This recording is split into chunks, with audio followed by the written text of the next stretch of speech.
a todos os que estamos aqui, estão encarnados e desencarnados, aos nossos irmãos e irmãs também que estão em casa, nos assistindo pelo YouTube, os que verão depois esta live, né?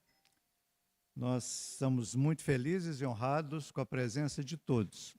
Hoje é a quarta semana do tema que nós estamos desenvolvendo aí ao longo deste mês. O tema é central, a gente sempre tem um tema central, né? E aqueles subtemas que são desenvolvidos a partir do tema central. Hoje, o tema central deste mês, bem-aventurados os aflitos. Já tivemos aqui Justiça das Aflições, com o senhor Jaque Inácio.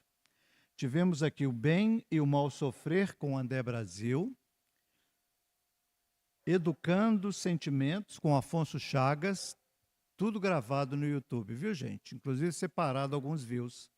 E hoje teremos a grata satisfação de ouvir a nossa irmã Cláudia Faria sobre qual o sentido da vida. É um tema importante, né? E eu quero agradecer também àqueles que ouviram o meu convite e recado da semana passada, né? Para chegar às 8 horas. Que bacana. Ó, muita gente ouviu, que bom. Então vamos repetir, porque o bem deve ser repetido sempre, né? Vamos ler aqui rapidamente uma leitura do livro Pão Nosso. 67 foi a lição. O livro Pão Nosso é de 1950, psicografia de Chico Xavier, e tem 180 lições, todas calcadas no Evangelho de Jesus. Emmanuel pega um versículo, o Espírito Emmanuel, né? E desenvolve um tema, e aqui ele chamou de má vontade.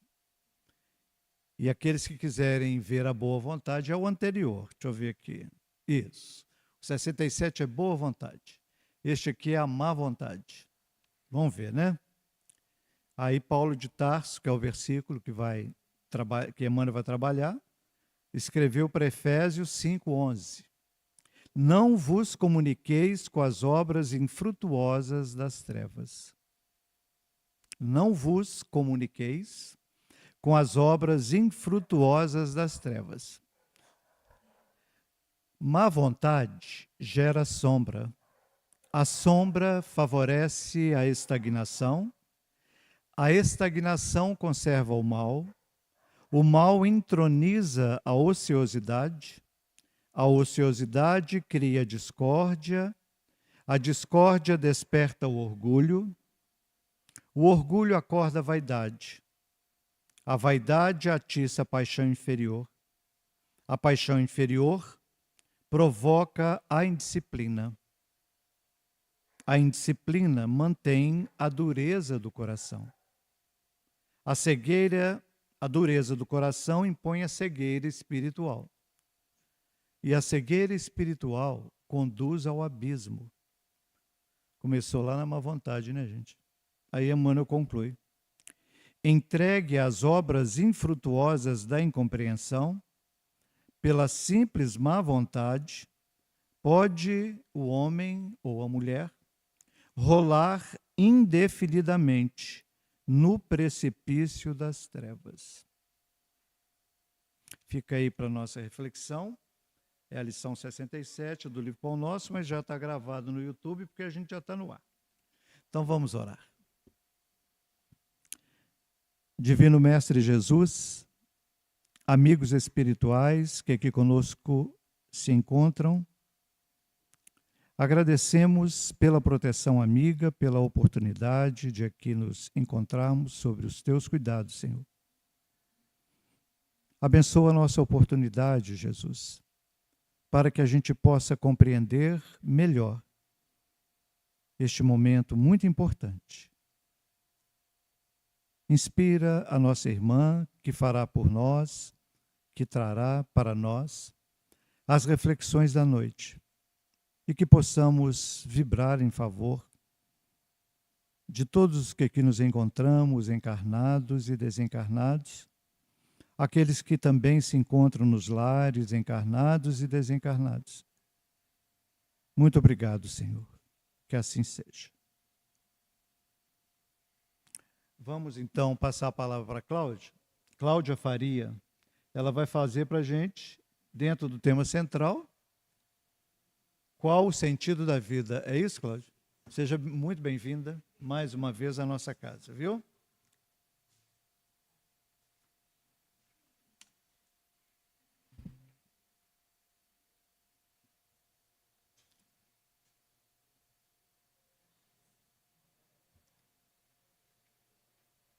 Essa água é para você, viu, Cláudia? Obrigada. Bom, boa noite a todos.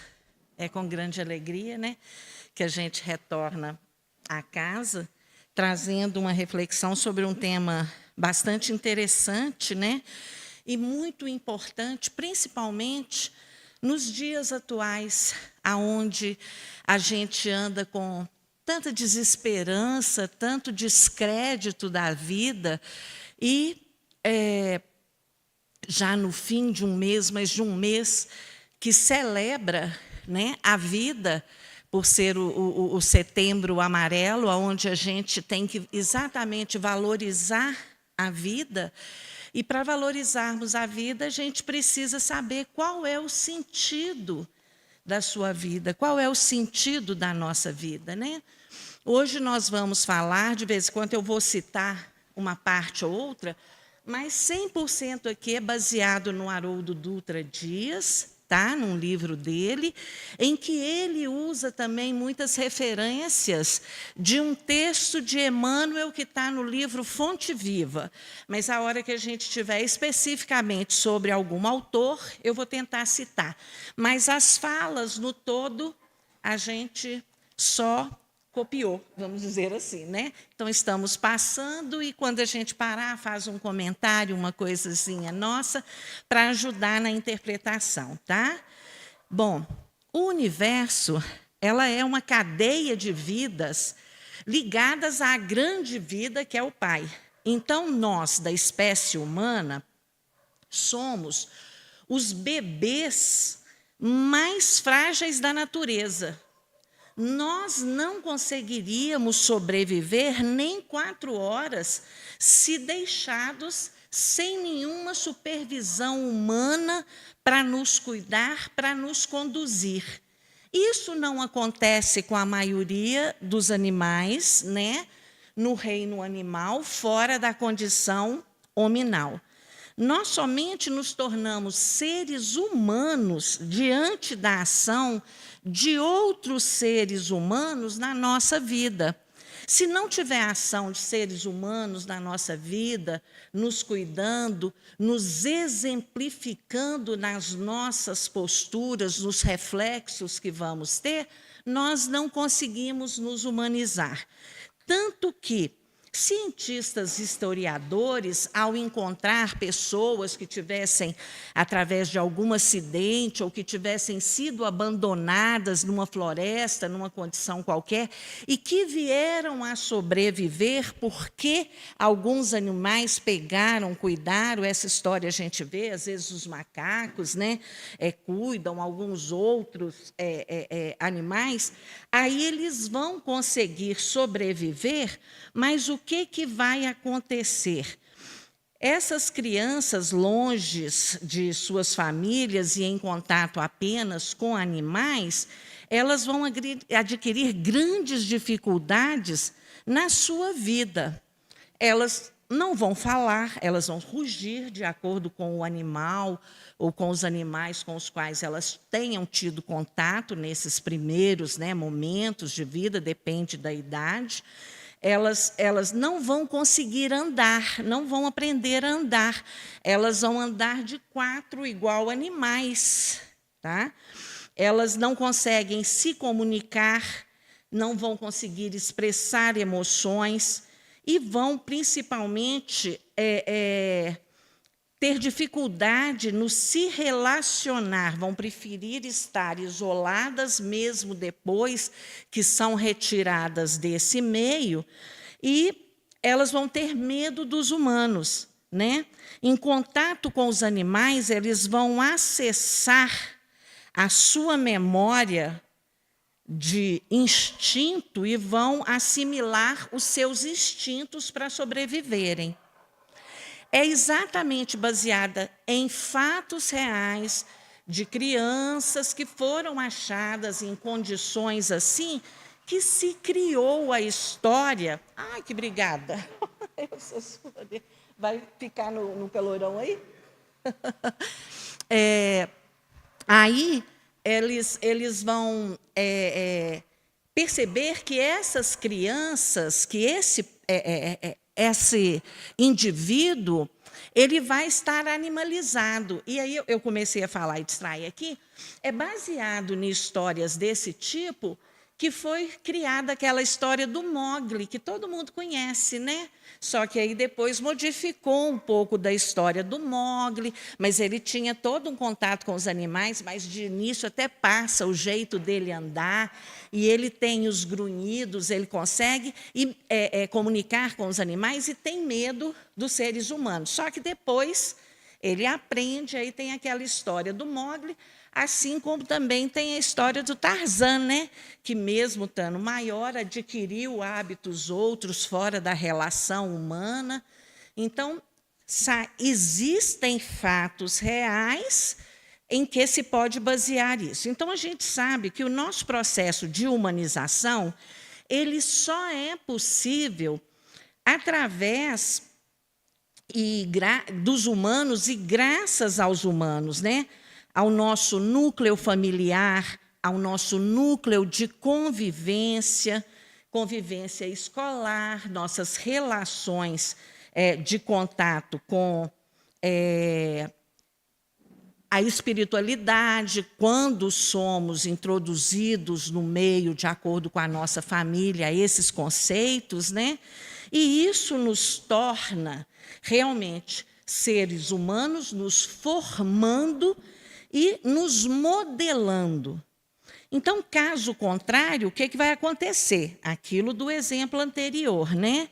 Nós regredimos à necessidade de acessar e externar o nosso arquivo animal para uma questão de sobrevivência.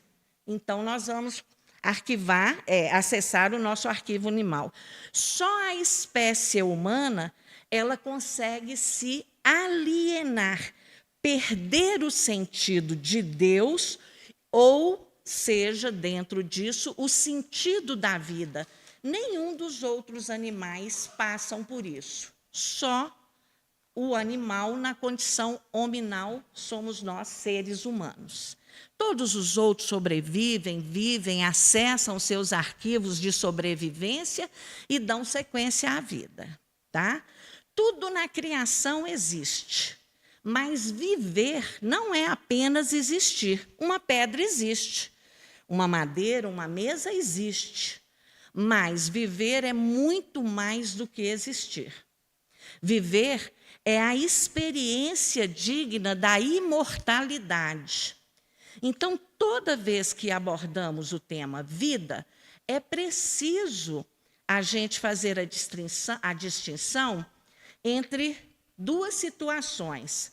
A vida no sentido das circunstâncias externas e a vida no sentido das experiências pessoais de cada um, no sentido subjetivo.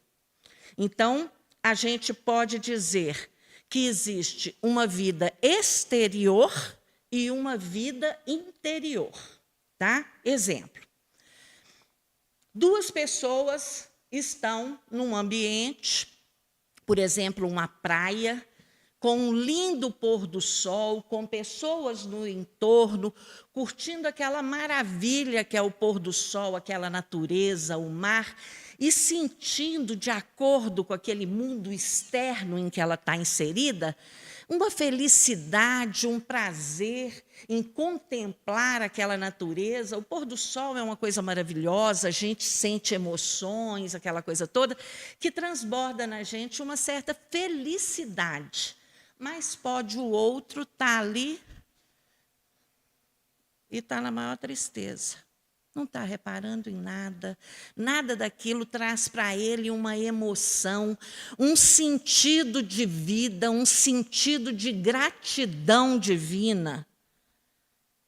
porque o mundo exterior é diferente do mundo interior de cada um desses dois indivíduos. Mas o que diferencia um do outro? Não o mundo exterior, porque os dois estão inseridos nas mesmas condições externas. E vamos pressupor que são duas pessoas bonitas, saudáveis, tá? Em condições, né, externas, fisicamente, tal, tranquila.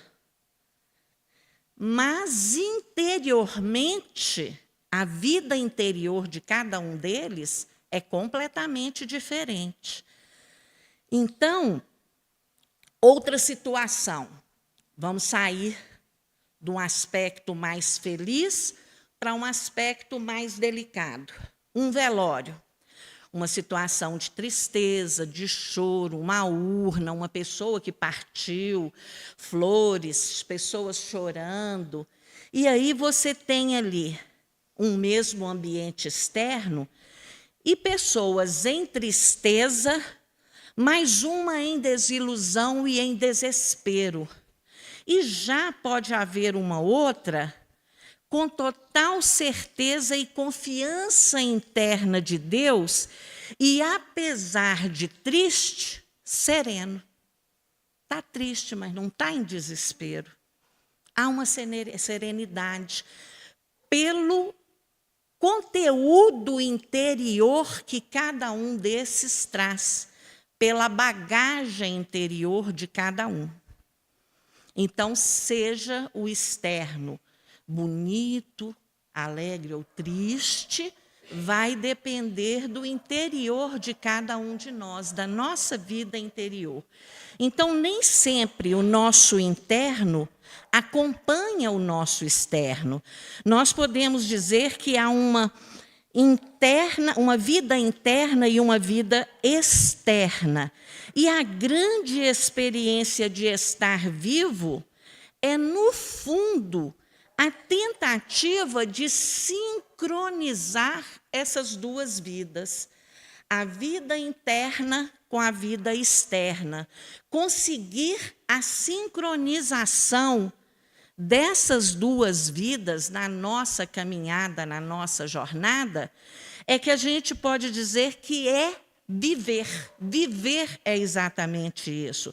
Nossa experiência, né, diz que é raro nessa vida não ver problemas, seja problemas relacionados às finanças, problemas de saúde, problemas com o trabalho, problemas conosco mesmo. Às vezes eu não tenho problema de finança, mas tenho problema de saúde. Às vezes eu não tenho um problema de saúde, mas eu tenho um problema comigo mesmo. Se alguém não estiver vivenciando, ótimo, maravilha, parabéns. Está num momento em que está tudo contemplando para a felicidade plena, né?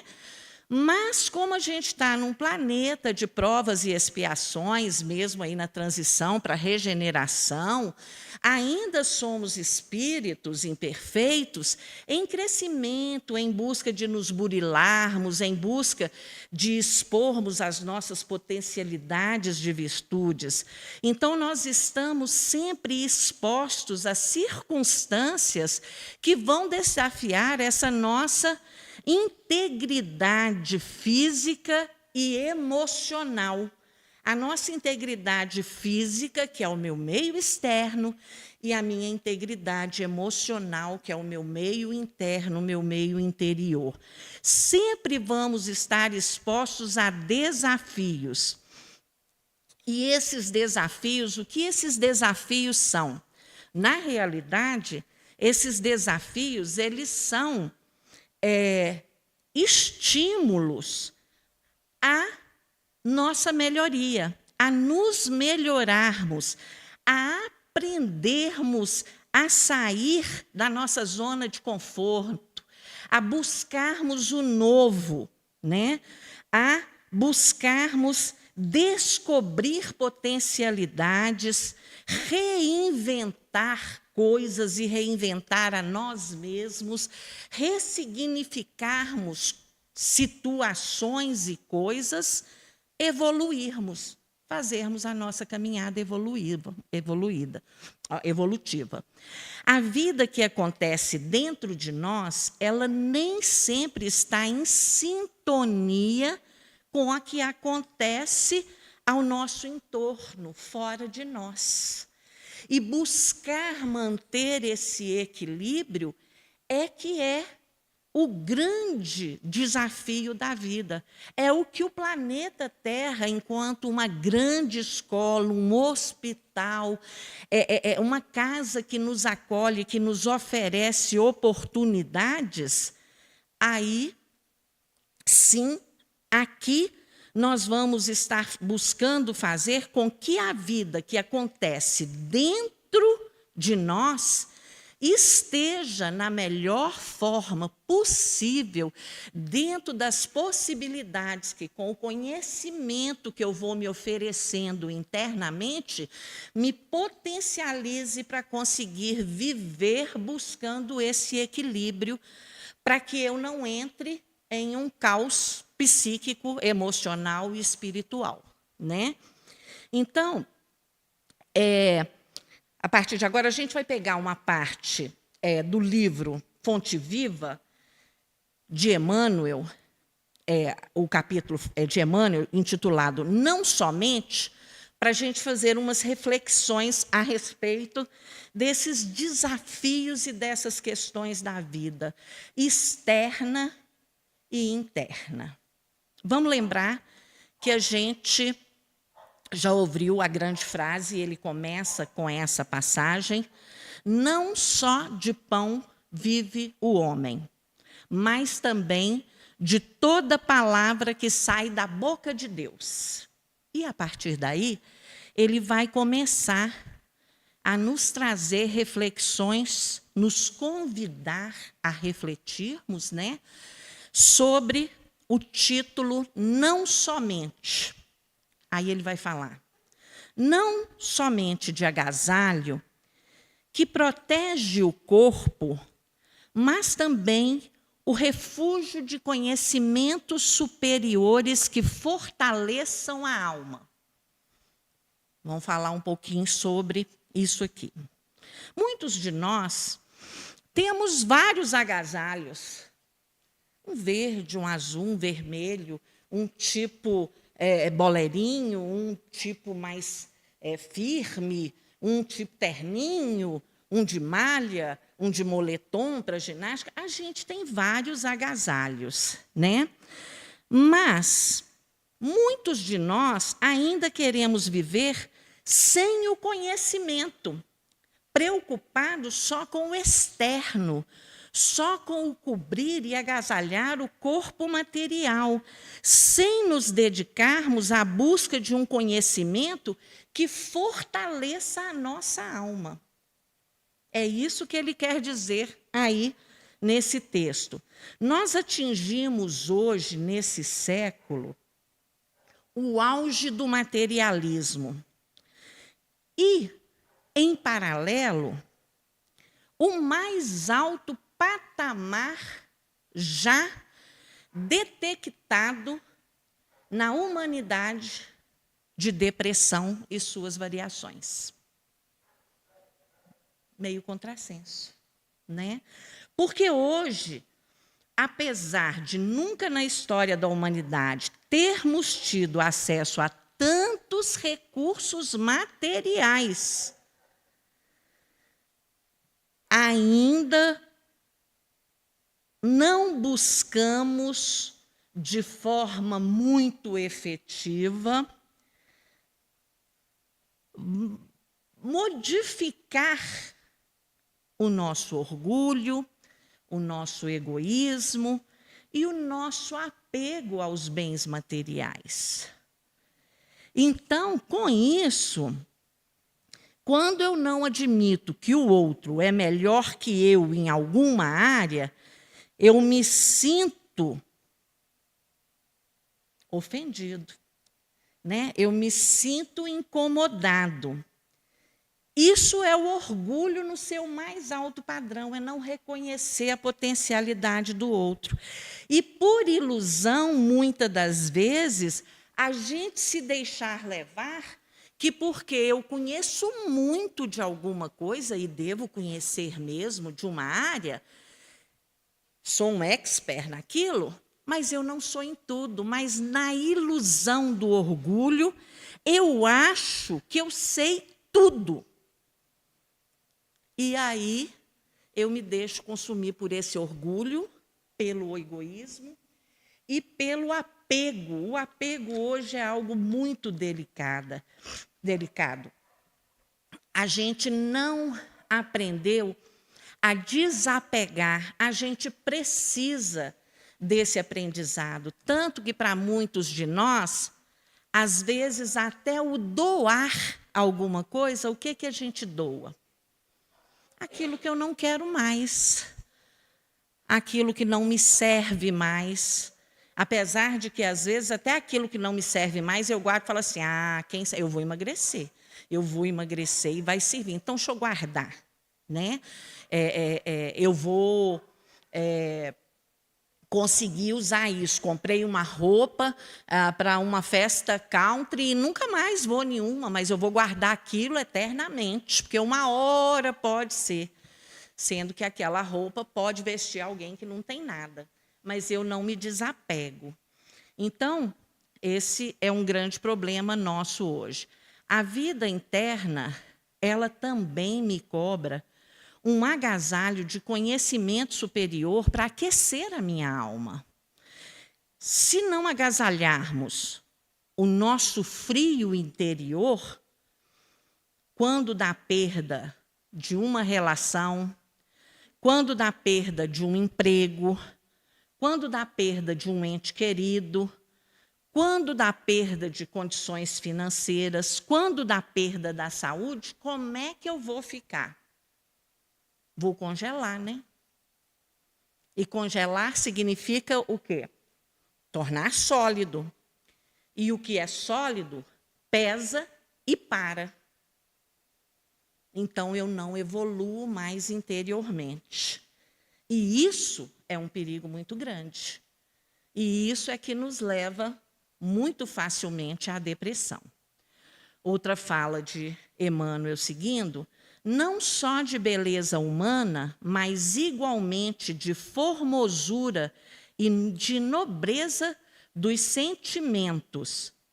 O que ele quer dizer com isso para a gente? Que nós precisamos cultivar formosura interior, delicadeza interna, para que isso se reflita nas nossas palavras, nas nossas ações, nas nossas posturas, nos nossos olhares, né? Na educação que aperfeiçoa as nossas maneiras, os nossos gestos, e não só o corpo perfeito, malhado, tanquinho, bonitinho, né? Exteriormente. E nesse tocante, hoje, grande desequilíbrio entre vida externa e vida interna existe.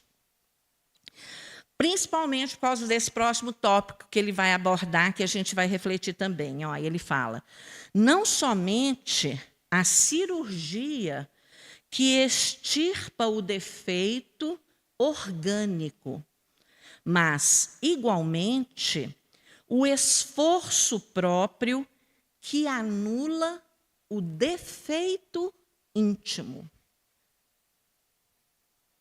Hoje, a gente tem muitos recursos na medicina, com vários tipos de procedimentos que nos permitem extinguir ou auxiliar na correção de questões externas.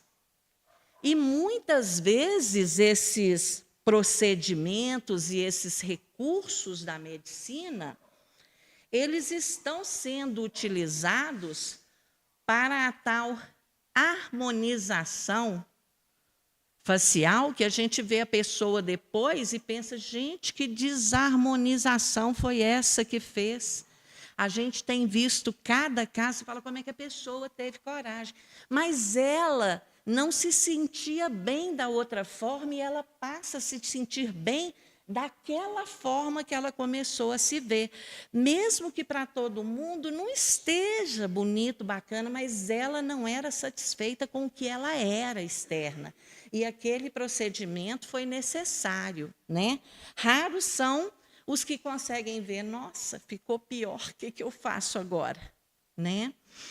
Bom, mas esses defeitos, a gente hoje, externos, tem mais oportunidades de correção. É lógico que muito da medicina, dos recursos da medicina, dos procedimentos, nos auxiliam para coisas extremamente necessárias, os transplantes de órgão, as cirurgias que extirpam cânceres, que extirpam doenças e situações delicadas, né, que nos auxiliam tanto, tem a sua validade. A questão é a forma do uso, né, e o incentivo de alguns por questões financeiras, né, pelas questões financeiras. Mas somente a educação espiritual é capaz de remover os defeitos que nós trazemos na alma. Defeitos morais, defeitos de caráter.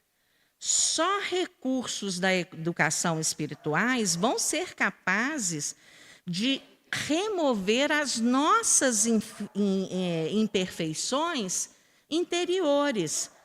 Nós criamos hoje, é comum, né, peritos no Enem, capazes de saírem, passarem em concursos, em coisas externas, com grandiosidade, com grande mérito.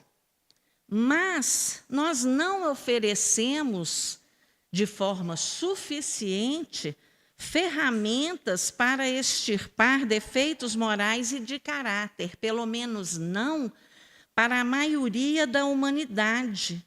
E principalmente porque até existem muitos, aqui estamos hoje, agora, em busca disso, né? Porque frequentamos a doutrina espírita em busca de conhecimento, em busca de entendimento, para buscar nos melhorarmos. Mas é uma minoria, e mesmo arriscamos a dizer que dentro da doutrina ainda temos o que é o grande mal da maioria da humanidade. Acreditamos que morremos. Acreditamos que a morte é o fim, né? E aí, enquanto nós acreditamos que a morte é o fim, isso é um detalhe grave. É grave porque muda toda a nossa perspectiva de vida.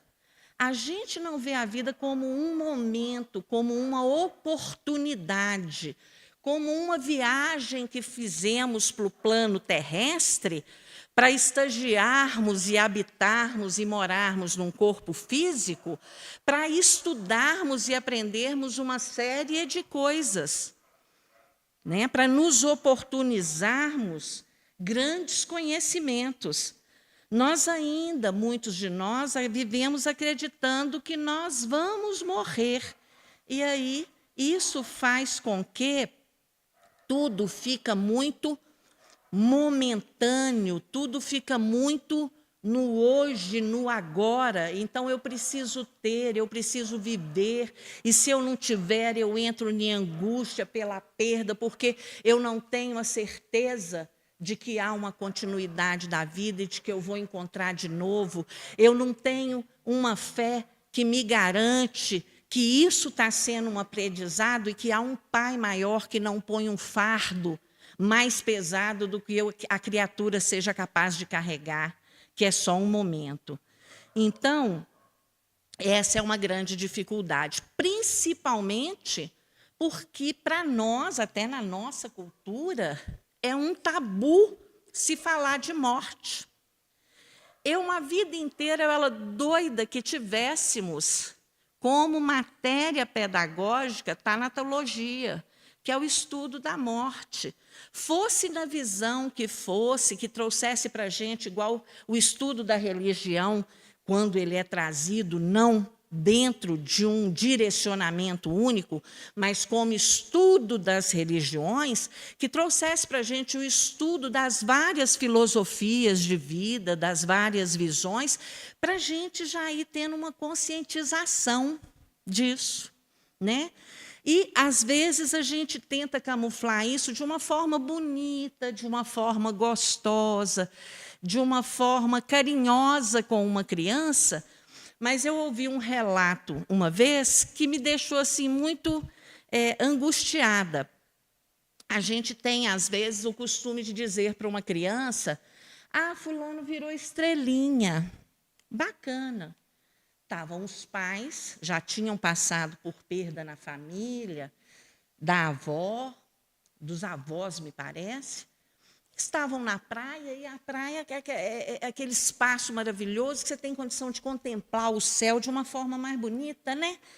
Aí chamaram a criança: filha, vem cá para você ver, olha que céu lindo, que céu estrelado. E o que a criança respondeu? Ah, não, mamãe, eu não quero ver esse tanto de gente morta, não. Não viram estrelinha? Ela está certa, tadinha, ela teve um pouco de angústia. Ela associou que tinha aquele tanto, é um tanto de gente morta. Ah, não, não quero olhar, não. Tem a vovó, vovô e um tanto de gente, não quero. Sem querer, que não era a intenção, era na melhor das intenções.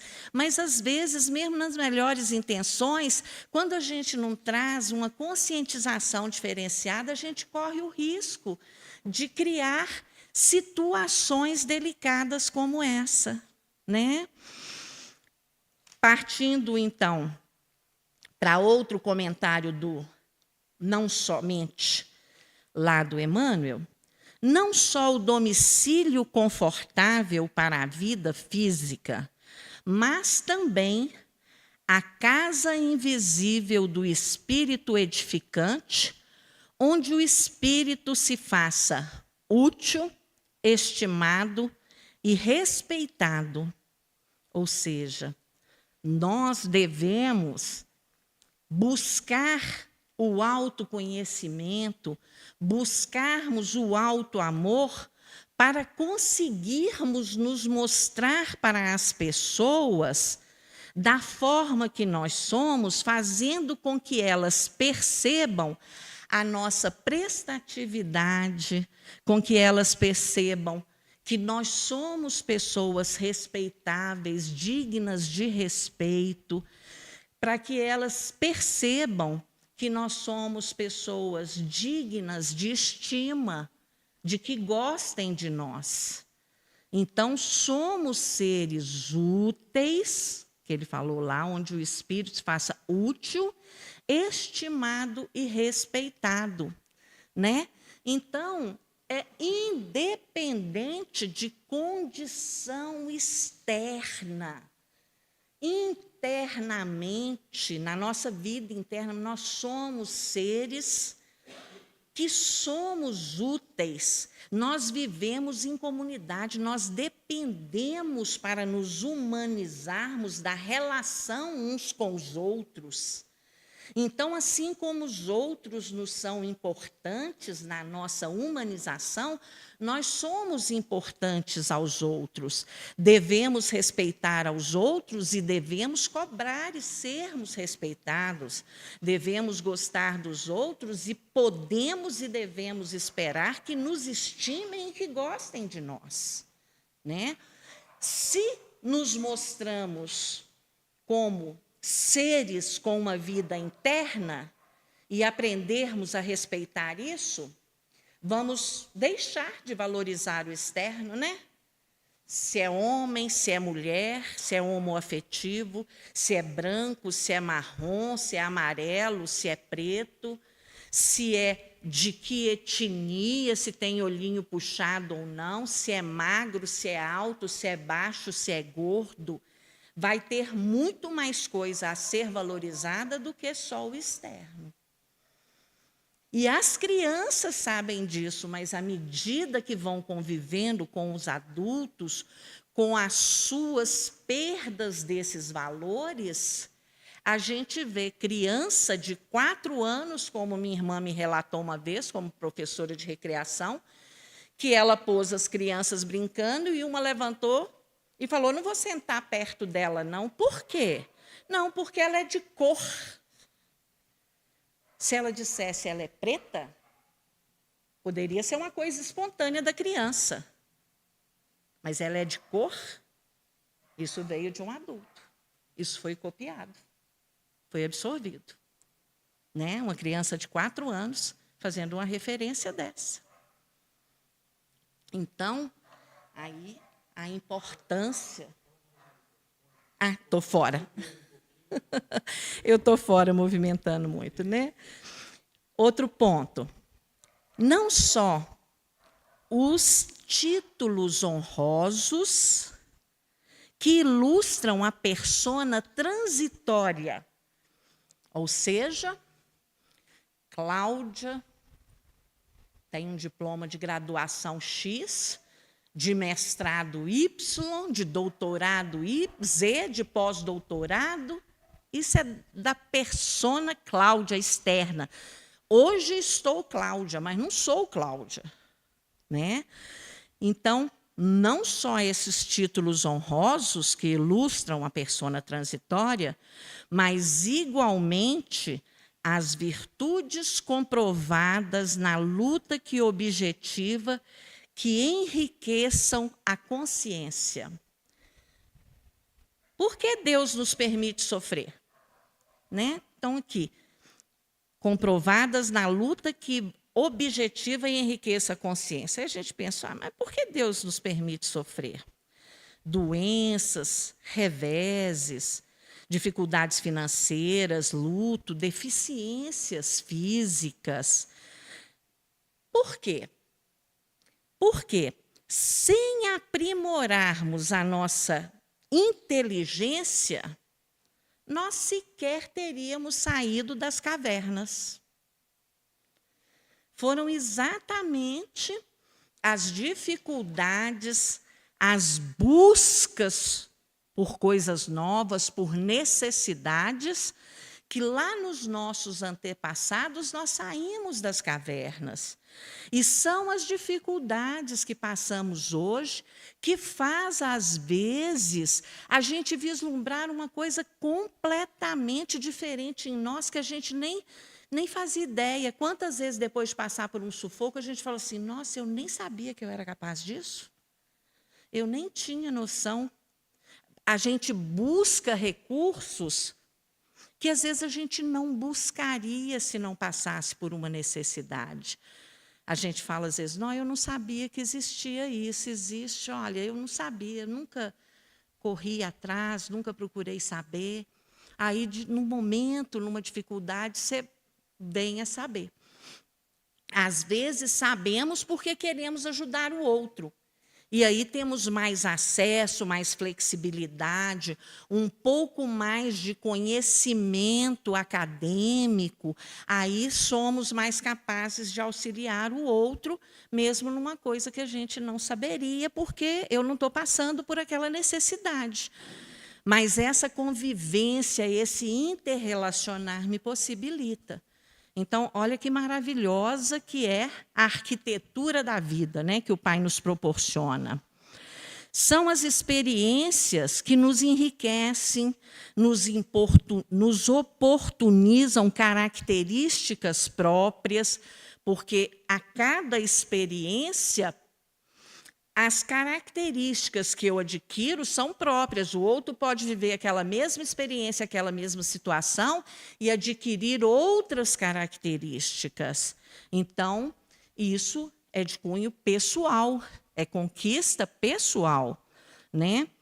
E essas conquistas próprias são nobres conquistas.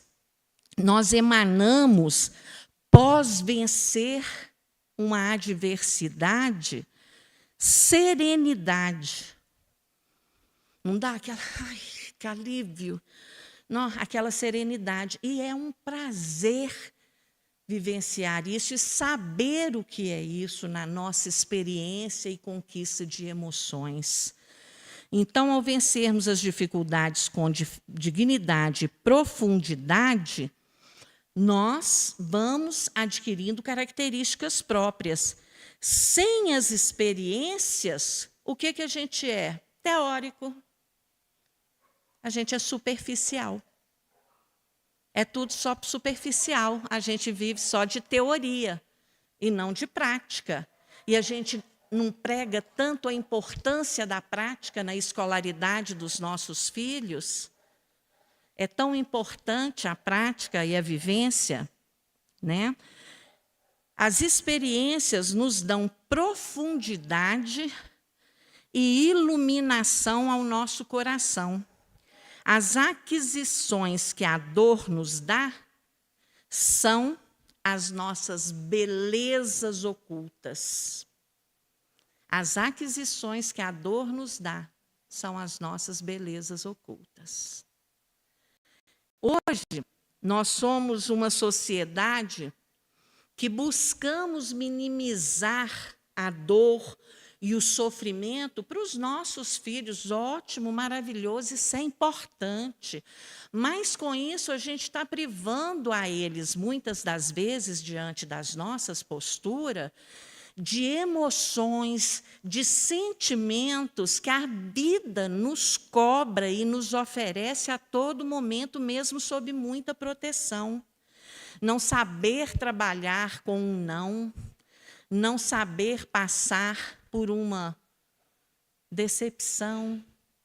O trabalho das emoções, deixa uma criança cai, machuca, a gente fala, não, chora não, machucou não. Machucou sim, meu filho, chora, mas já passou, tal. A gente tenta, é lógico, é na melhor das intenções, mas a gente tira dela até aquela garantia e certeza, poxa, doeu. Como é que a mamãe está falando que não doeu? Eu estou sentindo dor, eu que caí, eu que machuquei. Então, a gente tem que ter esse, filho, doeu, né? Nossa, doeu, mas já passou? Deixa soprar, vamos passar um remedinho, não, agora já passou a dor? Mas deixa ele aceitar que dor dói. Agora, ficar sofrendo é que é opção. A dor é necessária, ela traz aprendizado. Mas o sofrimento é opcional e só traz circunstâncias delicadas. Então, a gente tem que saber processar as nossas emoções e a gente tem que deixar os nossos filhos passarem por isso, né? Nós queremos poupar de qualquer dificuldade, mas não pode ser assim. A gente já pode poupar de muita coisa. Antigamente, um dente com um problema, vamos pôr isso lá em 150 anos, ia arrancar, o que era anestesia? Dá uma cacetada na nuca, desmaiou, arranca o dente, quando acorda já está sem dente. Se acordasse. Né? Hoje a gente leva, e aí tem uma anestesia e tal. Bom, ótimo. Mas por que não quer escovar os dentes? Ela não quer, não vou ficar insistindo, não, vou deixar sem. Depois vai sofrer com as cáries lá. Aí vai ser pior para ir. Ela não quer ir, não quer frequentar comigo. Esse exemplo eu gosto de usar, porque é uma responsabilidade nossa muito grande enquanto estamos com os nossos filhos sobre o nosso domínio, né? Ele não quer ir para a evangelização infantil. Não, eu vou, mas ele não quer ir, vou deixar. Quando ele crescer, ele escolhe. Escolhe o quê? Ele não foi direcionado para nada. Ele não tem noção de Deus, ele não tem noção de alguns valores. Nós temos obrigação de oferecer. E depois, quando ele crescer, ele vai ver. Eu quero ir para a igreja católica. Deixa eu ver como é que é. Eu fui criada na espírita. Não, eu quero frequentar uma igreja evangélica. Deixa eu ver como é que é. E ele vai ter parâmetro de comparação para escolher. Mas a gente dá a base, e é importante. Cada uma na facção que esteja, é importante. Hoje a gente tem vivido com uma geração, aí, uma juventude, um tanto quanto bem afastada desses valores da existência de Deus. Falar em Deus, falar em Jesus, isso é brega. Nossa, que baranguice ficar falando, né, nesse assunto. Então, nós temos que ter essa consciência. Nós queremos poupar tanto os nossos filhos de uma série de coisas que alguns pais, a temperatura da criança, tomou uma vacina, está começando uma gripe, 37,3, deixa eu medicar e dar um antitérmico. Deixa o corpo reagir primeiro, dá um tempo.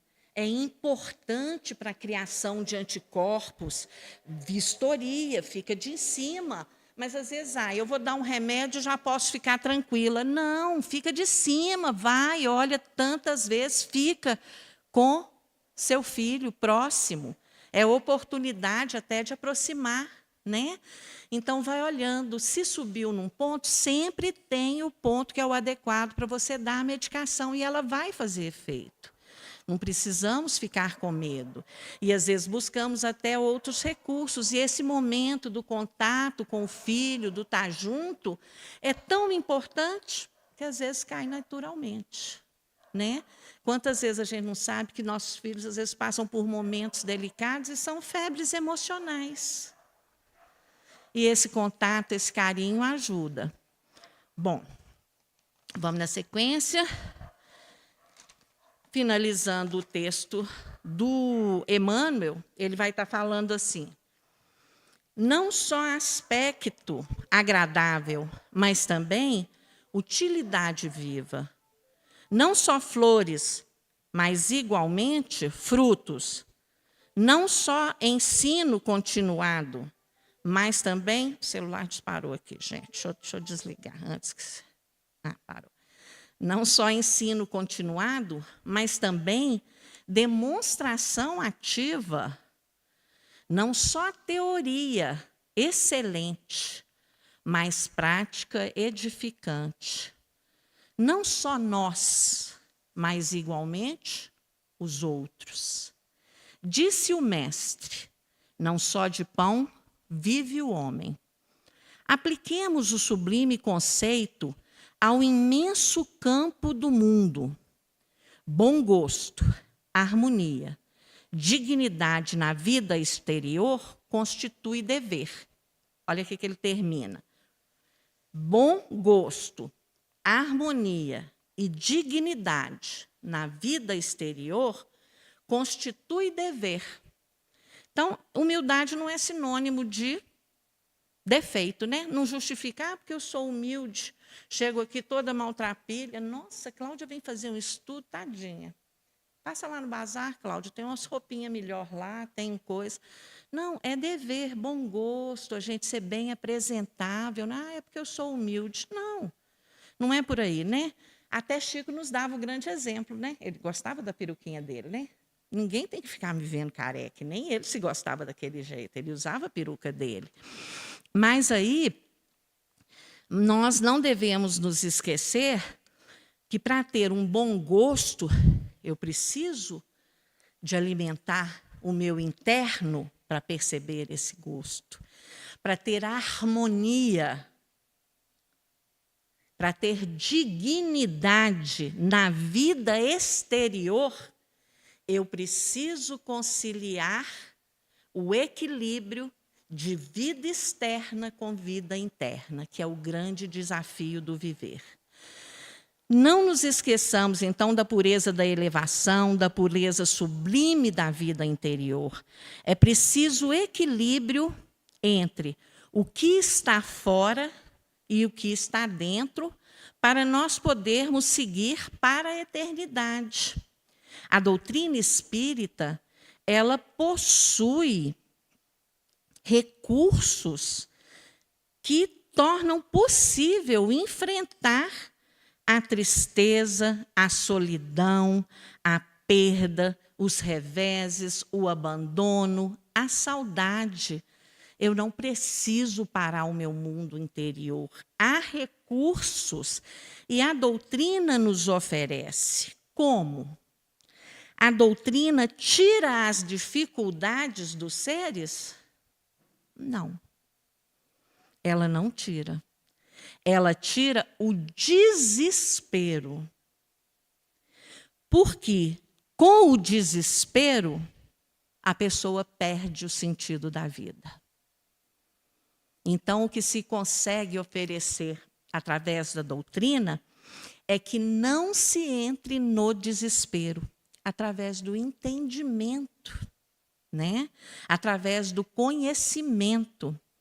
A criatura em desespero, ela confronta a dificuldade, mas ela não encontra saída. Ela não encontra saída. Existe o autoextermínio externo, que a gente já conhece. Estamos no mês da valorização da vida, né? Do dizer não ao suicídio. Mas há também o autoextermínio interno. Essa é uma grande realidade.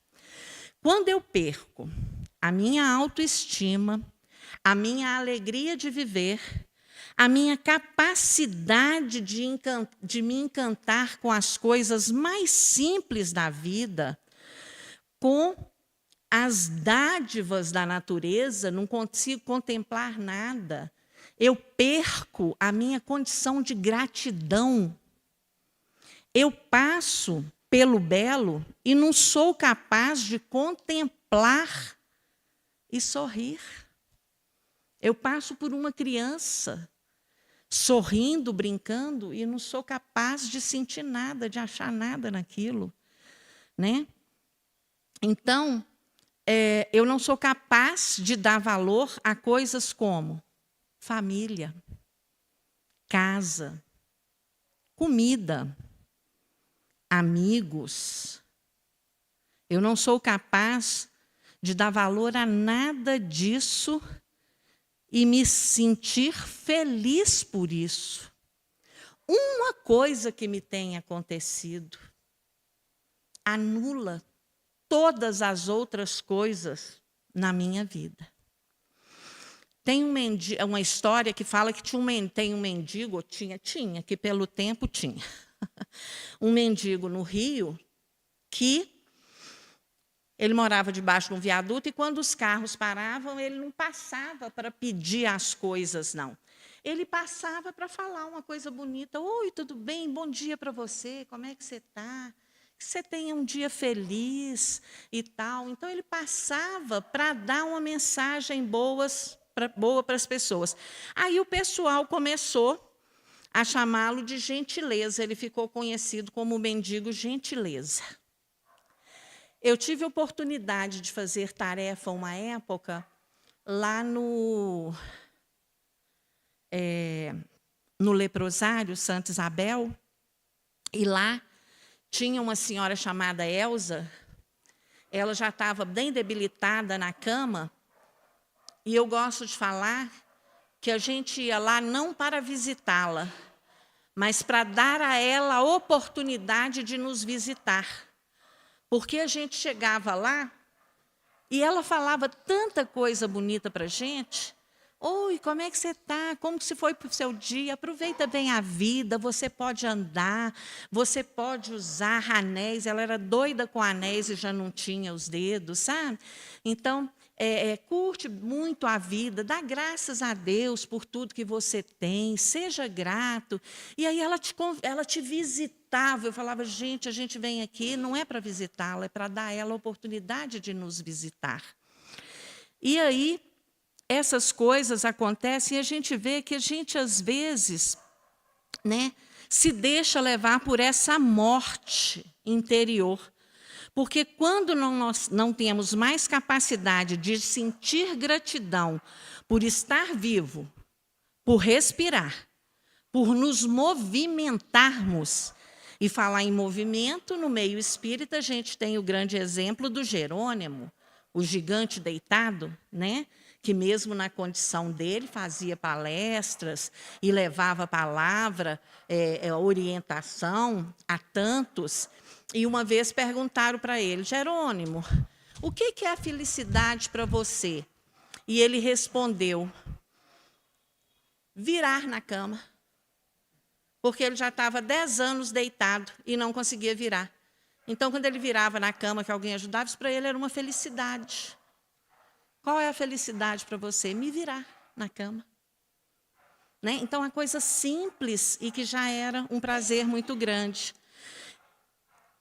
aí a gente tem que ver que realmente, às vezes, existe aquele suicida, né, que está num corpo biologicamente vivo, mas internamente morto.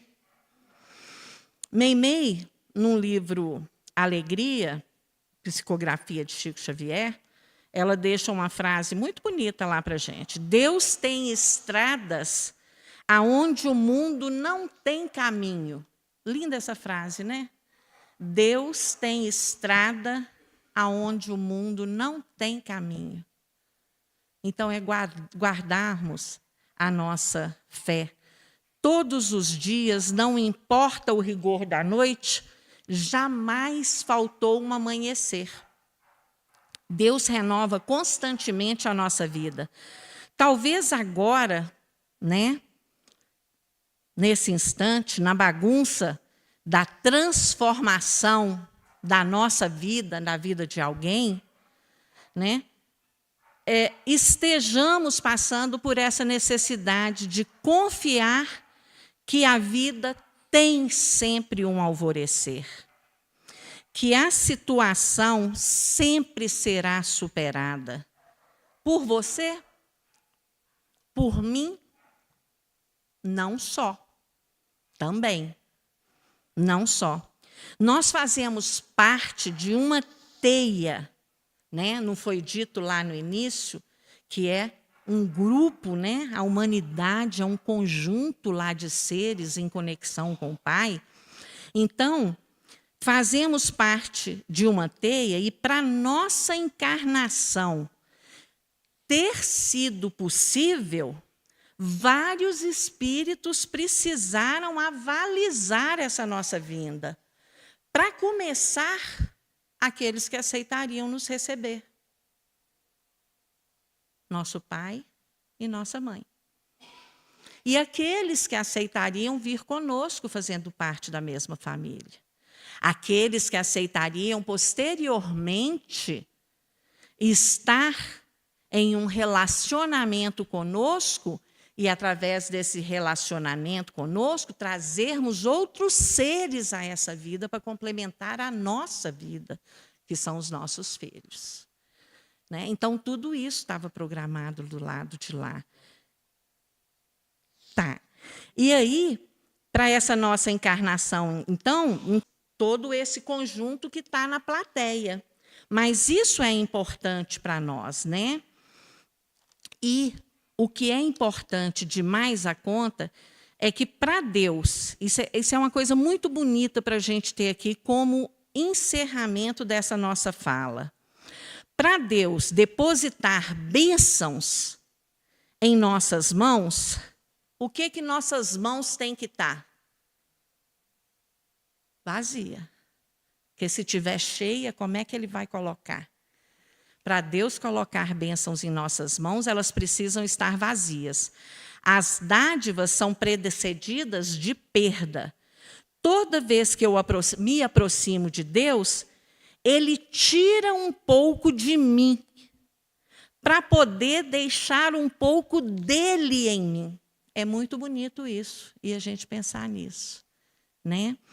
Então, esse é um aspecto mais profundo da nossa existência corporal. Mas nós não estamos ainda preparados para perder em nossa maioria das vezes, né? Isso é resignação. Hoje a gente fala muito em resiliência e pouco em resignação. Mas a verdadeira resiliência é aquela que é resignada. Então, tem coisas na vida que eu tenho que aceitar e ponto final. Se eu não quiser continuar psiquicamente saudável, eu não vou aceitar. Mas eu tenho que aceitar para continuar psiquicamente, porque faz parte da vida. Né? São materiais pedagógicos que nos são oferecidos. Mas também há uma grande quantidade de pessoas vivendo com mágoa e com ressentimento. E isso é importante a gente falar para fechar aqui. Elas não conseguem enxergar mais nada além do quão sofrido foi a ofensa, foi a agressão, foi a usurpação.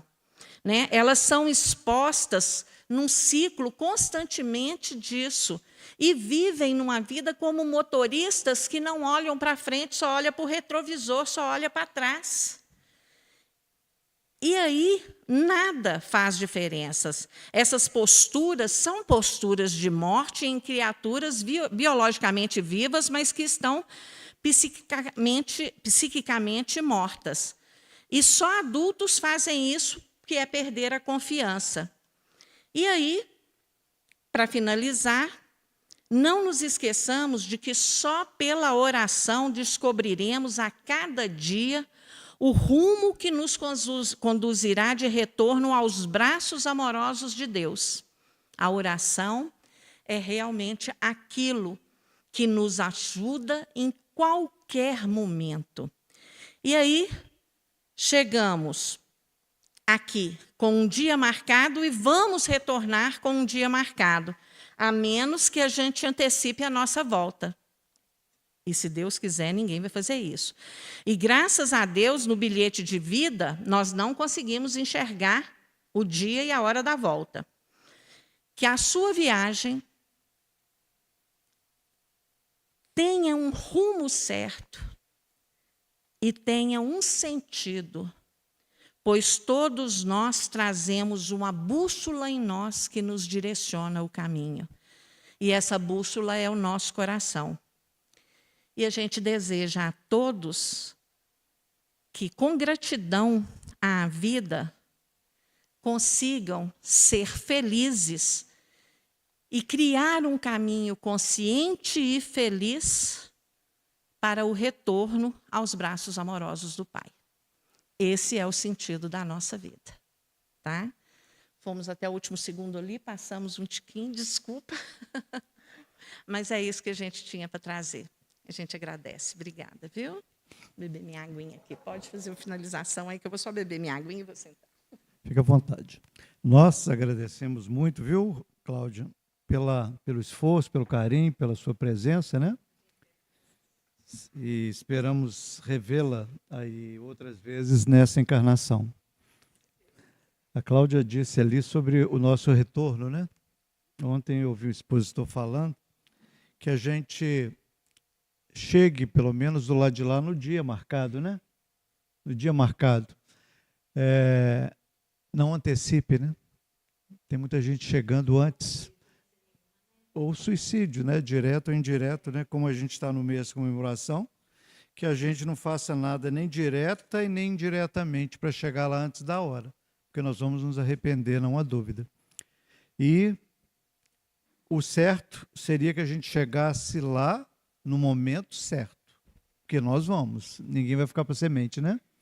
E esse expositor disse que Divaldo Franco era para ter desencarnado com 90 anos, com 60 anos, com 60 anos, ele foi com 96, né? Agora 3 de maio, imagine, ele recebeu uma moratória para continuar, mas ele fez o bem, ele praticou o amor, né?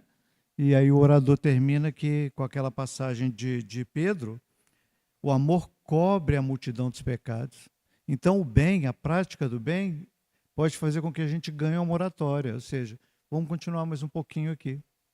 Então, melhor é chegar do lado de lá depois da hora, porque não antes, né? Não antes.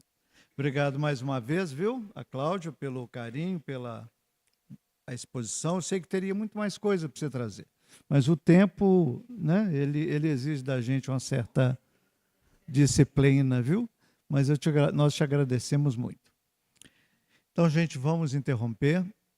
Eu tenho aqui os recadinhos para os momentos finais, né? Mas nós vamos liberar a turma aí do YouTube para que cada um possa rever. Eu até pensei em fazer essa pergunta aqui de novo, que é o tema. Qual o sentido da sua vida?